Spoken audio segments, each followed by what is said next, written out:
Bon, tu peux rapidement te présenter? Je m'appelle Eric, je suis enseignant, j'ai 55 ans, je suis enseignant en CP depuis une quinzaine d'années maintenant. Et dans quel milieu? J'enseigne dans une école périurbaine sans problème particulier, mais avec des élèves au niveau hétérogène et parfois très hétérogène.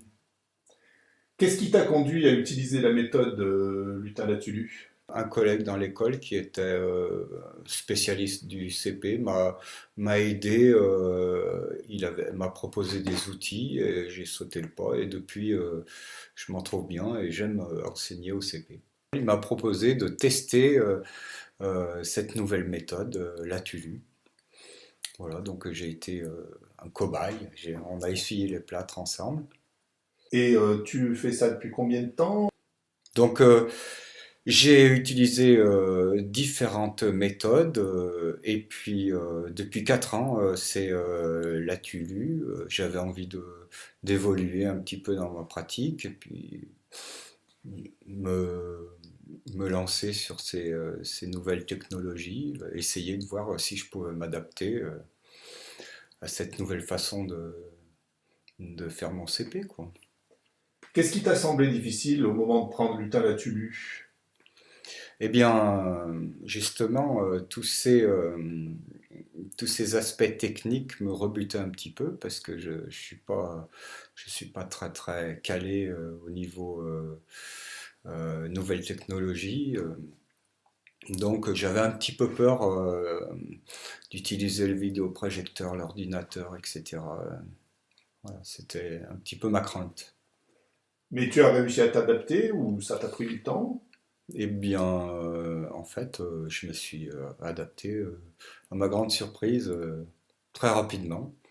Une fois dépassé la crainte de l'utilisation du matériel, je me suis rendu compte qu'il y avait énormément de supports, d'écrans que je pouvais projeter, de fiches que je pouvais utiliser. Donc, je me suis vite rendu compte que je pouvais pas tout faire, que je pouvais pas tout utiliser.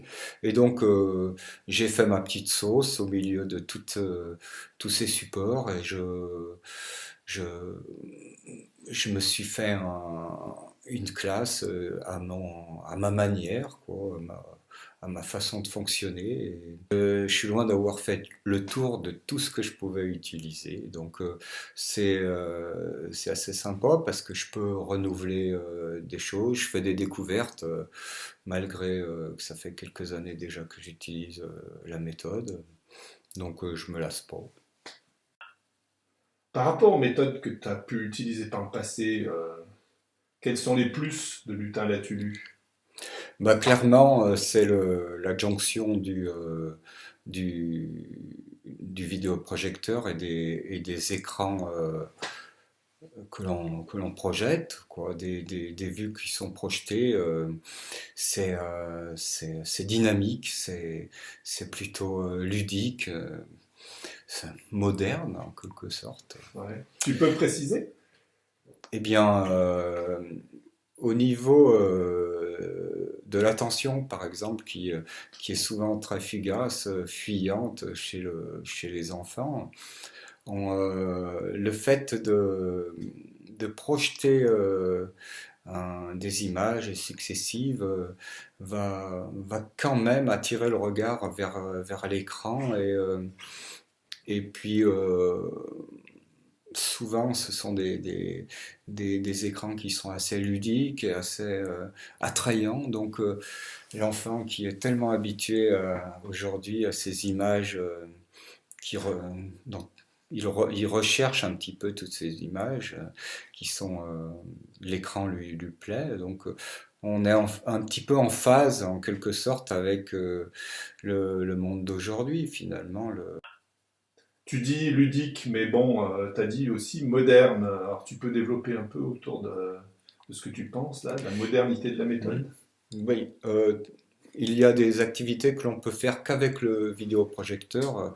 Par exemple, les mots flash. Donc on peut pas le faire autrement avec l'écran.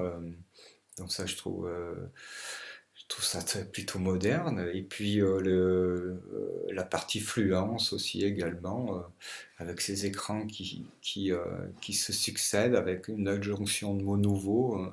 On est obligé de suivre ce déroulé rapide finalement et de faire participer aussi tous les enfants. Bon, en conclusion, quel conseil tu pourrais donner à quelqu'un qui voudrait utiliser Lutin là-dessus? Bah, en premier lieu, de ne pas avoir peur d'utiliser l'ordinateur, le vidéoprojecteur. Euh, Tout ça se fait très facilement puisque j'y suis arrivé, il n'y a pas de problème, tout le monde peut le faire. Et on s'approprie facilement la méthode, tranquillement. Il y a plusieurs façons de faire. Moi j'ai la mienne, et chacun trouvera la sienne. C'est pratiquement obligatoire, quoi.